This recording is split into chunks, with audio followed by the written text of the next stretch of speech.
الرجيم بسم الله الرحمن الرحيم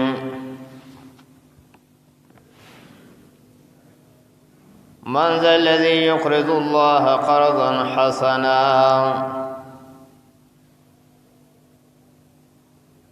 فيضاعفه له أضعافا كثيرا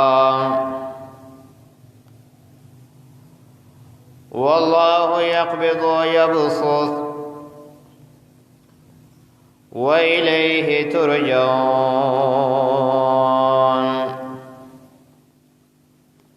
صدق الله العظيم.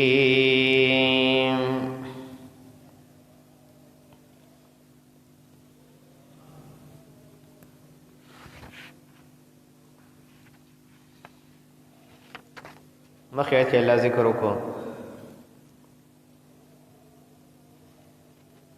چې هغه قوم چې د مرګ د یری د وجې د خپل کورونو نه لاړل او الله تعالی په مرګ راوستو او پس ته مرګ نه بیا د پیغمبر په دعا سره دوباره راژوندي کړو.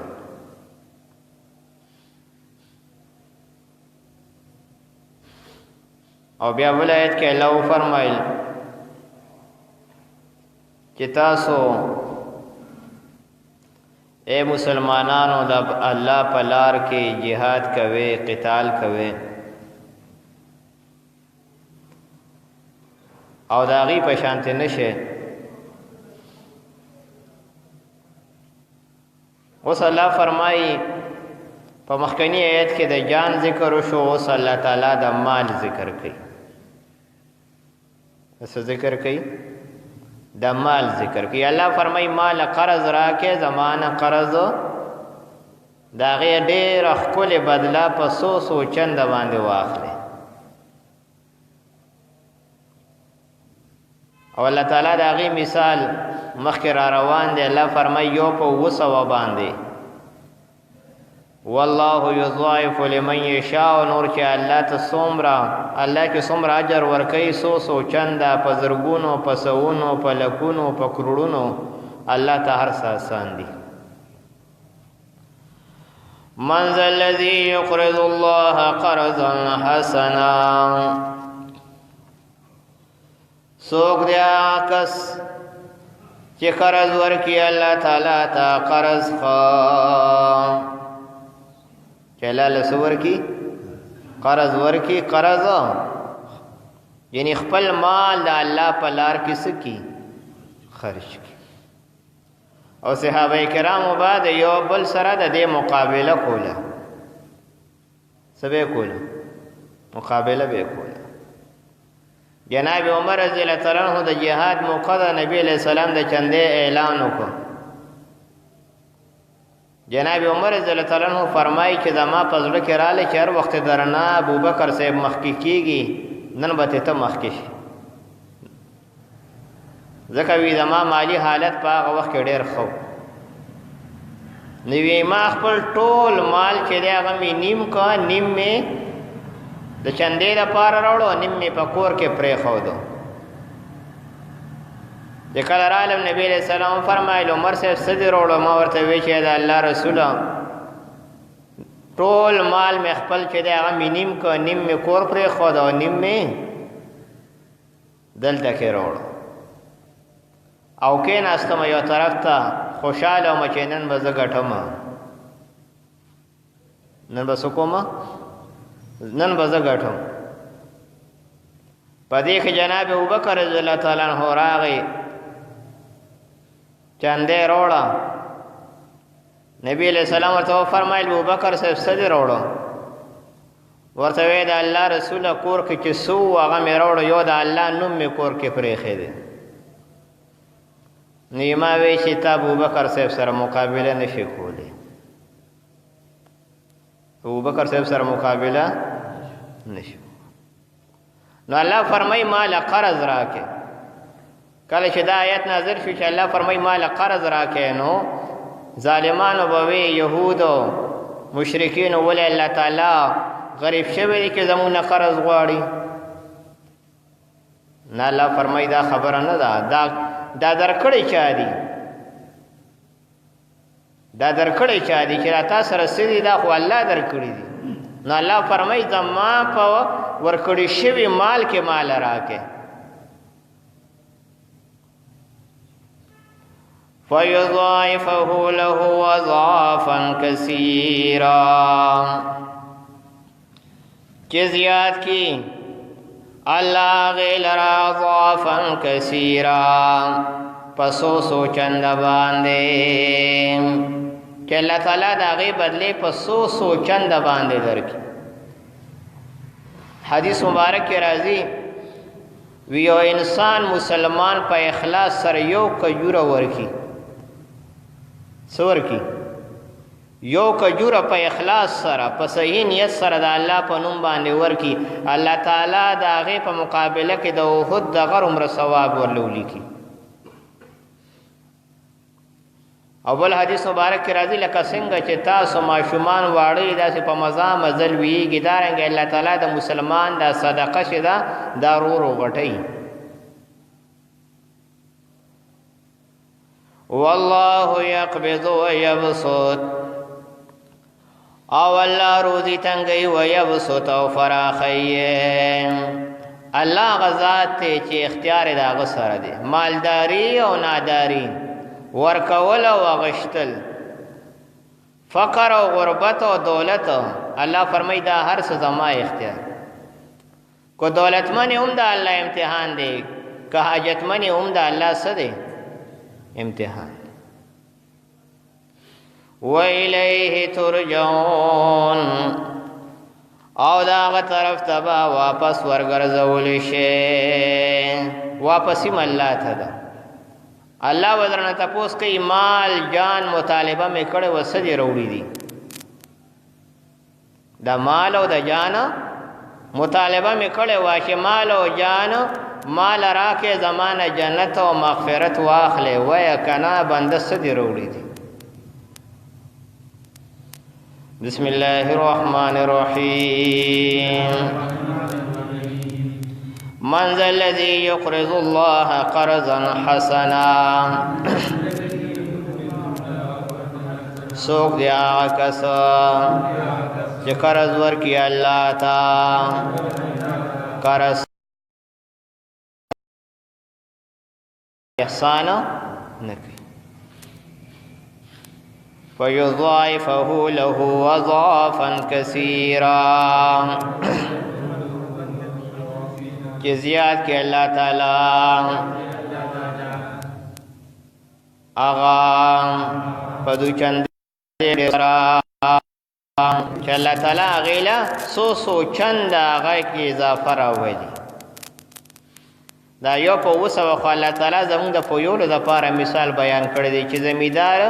یو دانو کری او بیا یو دانه چې دا یو ټانټو شي په یو ټانټه کې وږي او په هر یو وږي کې سل دانې دي الله فرمایي یو دانه باندې سو ورکوم وسو ورکوم ندارنګي والله یضاعف لمن یشاء نور چې الله تار آسان دي که په یو لاکھ ورکي او که په یو کروڑ ورکي او که په یو عربي ورکي والله يقبض ويبسط اولا روزی تنگئی ويبسط او فراخی نو دا د انسان نوی چې دا زما دا روزی فراخر دا زما کمال دی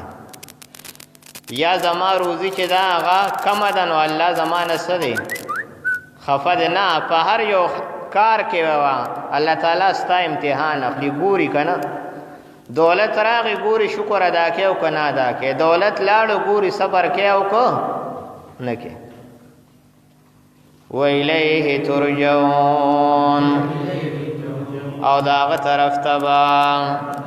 تاسو واپس ورګرځولی شئ انا لله و انا الیه راجعون ألم تر إلى الملأ من بني إسرائيل من بعد موسى إذ قالوا للنبي لهم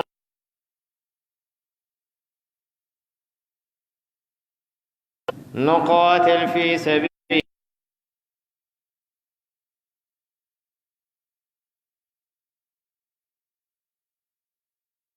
قالوا ألا تقاتلوا قالوا وما لنا ألا نقاتل في سبيل الله وقد أخرجنا من ديارنا وأبنائنا فلما كتب عليهم القتال تولوا إلا قليلا منهم والله عليم بالظالمين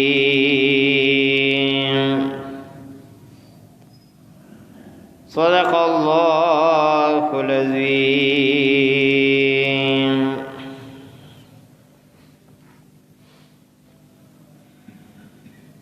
مخیات کے اللہ فرمائل کیا ہے سوچتا چه اللہ لقرض ورکی آغا قرض چه دیر خوی چه اللہ تعالی پا سو چند آغا زیاد کی او اللہ غزات تے چه آغا رزق تنگی او آغا ذات تے چه رزق فراخ کی او هغه رب دی چې تاسو به ټول هغه ته واپس کولی شئ.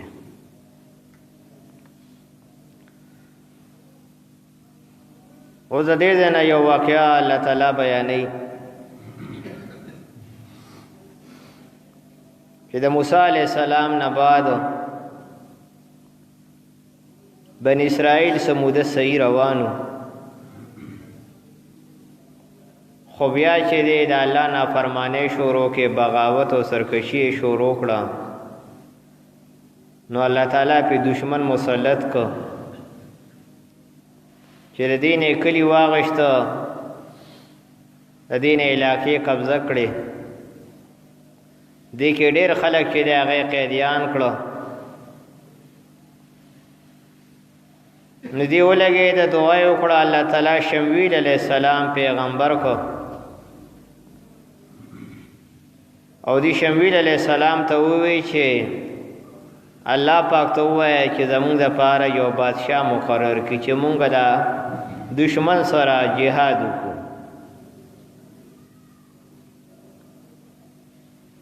نو هغې ورته وفرمیل چې هسې نه بیا چېرته تاسو په شا نه شئ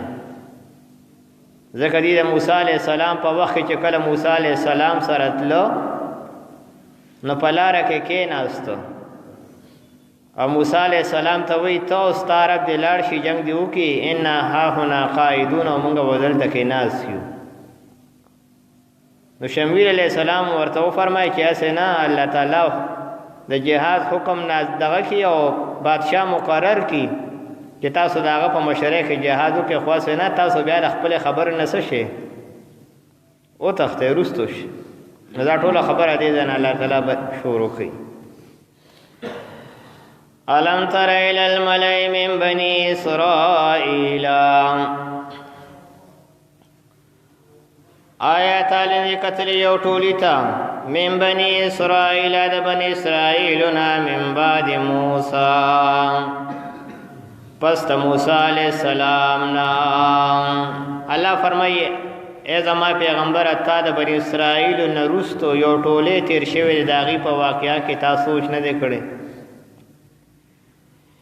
اذ قالوا لنبي لهم ابعث لنا ملکا هر کله چې هغې وویل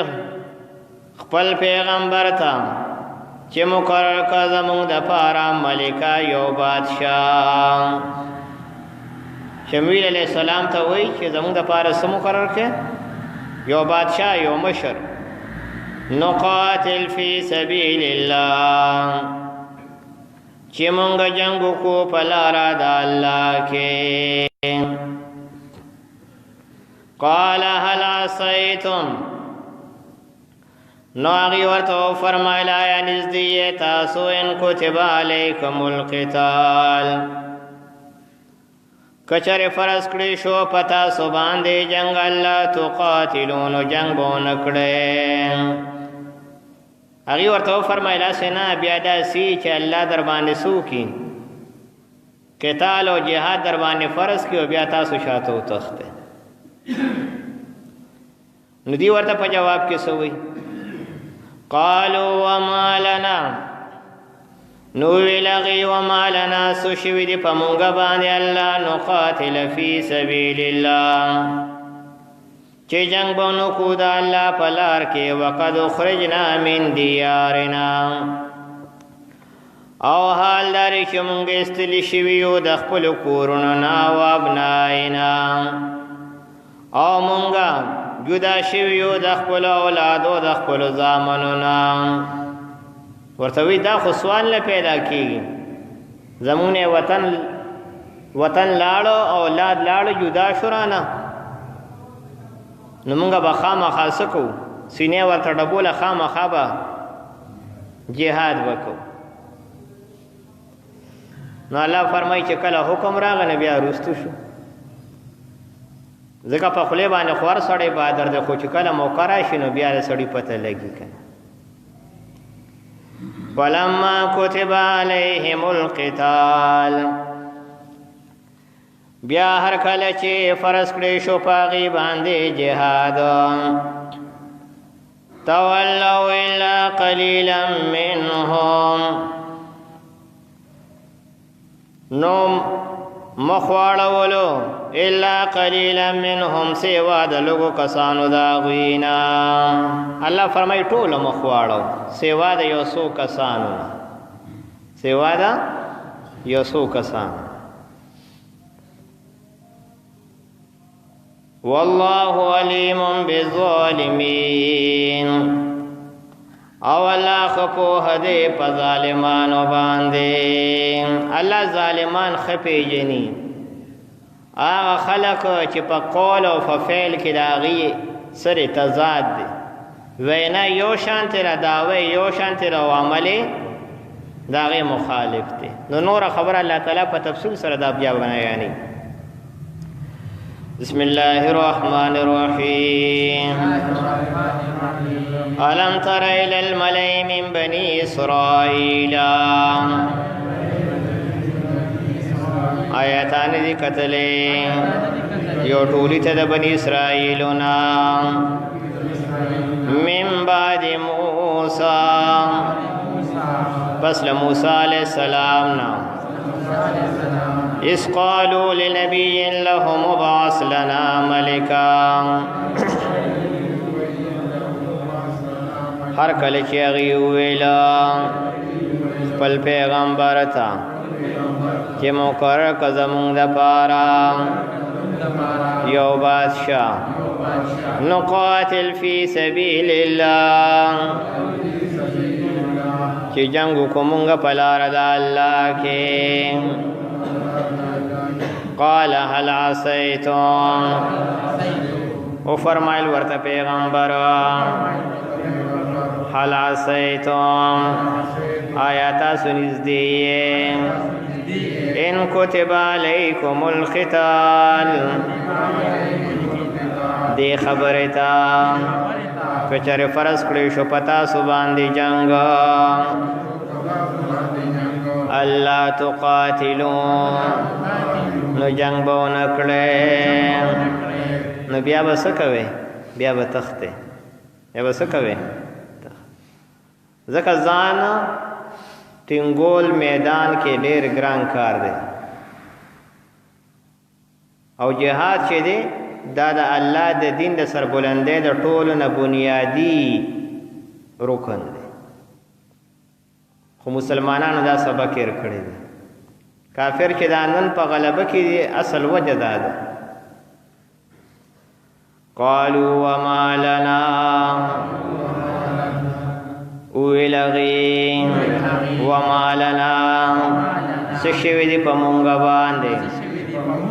اللہ نقاتل فی سبیل اللہ چی جنگ بونکو مونگا دا اللہ پلار کے خی پا مونگا سکل شوی دی په مونږ باندې څه چل شوی دی چې مونږ په جهاد نشو کولی وقد اخرجنا من دیارنا او حال دادی چې مونږ ایستلی شوي یو د خپلو کورونو نه مونږ یې د خپلو کورونو نه وشړلو وطن یې رانه واغېسته وابنائنا او جدا کړی شو د خپل اولادنا فلما كتب عليهم القتال بیا هر کله چې فرض کړی شو په هغې باندې جهاد تولوا الا قليلا منهم نو ټول مخ واړولو سیوا د لږو کسانو د هغې نه سیوا ده پس پسونو کې پاتې شو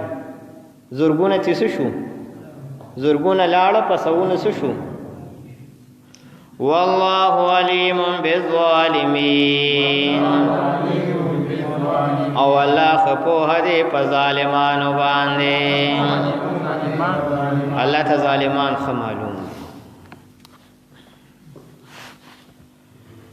اللهم صل على محمد وعلى آل محمد كما صليت على إبراهيم وعلى آل إبراهيم إنك حميد مجيد اللهم استرنا بسترك الجميل اللهم إنك عفو تحب العفو فاعف عنا یا لازمونه راضي شي انساني تقصيرات معاف کې په ګناهونو مقلم د عفو راکاږي څومره اهلي ایمان ورونه اخیان میانې سر پرې درس کې شریک شي الله موږ ټول سره د رحم او د کرم معاملې وکړي بیماران یې نیک اعمال دپاره شفا ورکړي موږ هم د روحاني جسماني امراضونو محفوظ وساتې یا الله څومره اهلي ایمان چې په سفر آخرت تعالی درغلي ټول وبخي زموږ د ژوند خاتمه الله تعالی په ایمان باندې نصیب کړي نه جان ته دوکه چې له وبخي نه ولا بخبل قرب او جواب کیسه ربنا تقبل منا انك انت السميع العليم برحمتك وبفضلك وبكرمك يا ارحم الراحمين